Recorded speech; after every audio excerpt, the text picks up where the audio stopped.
What if the problem with history class wasn't that history is boring, but that it wasn't honest? For decades, students have struggled through textbooks filled with dates, wars, and great men. But according to sociologist James W. Lowen, the real issue is something much deeper. Our textbooks don't just simplify history, they sanitize it. Lowen analyzed a dozen widely used U.S. high school history textbooks. And what did he find? They copy each other, they avoid controversy, and they smooth over conflict. Instead of teaching history as investigation, they present it as a finished story, clean, certain, patriotic. But real history is messy, and that mess is often missing. Lowen calls one major problem heroification.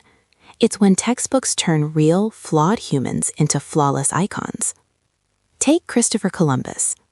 In many classrooms, he's portrayed as brave and determined. But rarely do students learn about forced labor systems or the devastating treatment of indigenous populations. Or consider Woodrow Wilson. He's celebrated for global diplomacy and the League of Nations, but textbooks often gloss over his segregation of federal offices and suppression of dissent. Why? Because complex figures are harder to teach than heroes. One of the most misrepresented eras, according to Lowen, is Reconstruction. Textbooks often describe it as a failed experiment, corrupt governments imposed on the South. But during Reconstruction, Black voter participation was massive, Black legislators were elected, public education systems were built. It wasn't simply a failure. It was violently overthrown. That's a very different story.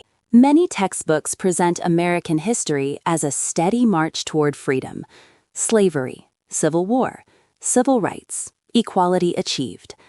But Lowen argues this narrative suggests the struggle is over. It downplays redlining, housing segregation, systemic inequality. When racism is framed as mostly a past problem, it becomes easier to ignore in the present. So why are textbooks written this way? Because publishers need approval from state boards. Controversy hurts sales. Safe stories are easier to market. The result? History without tension, power struggles, uncomfortable truths. Lowen's argument isn't anti-American. It's pro-honesty. He believes real patriotism isn't about protecting myths. It's about understanding complexity. Because when we remove conflict from the past, we weaken our ability to recognize conflict in the present. History isn't supposed to be comforting. It's supposed to help us think.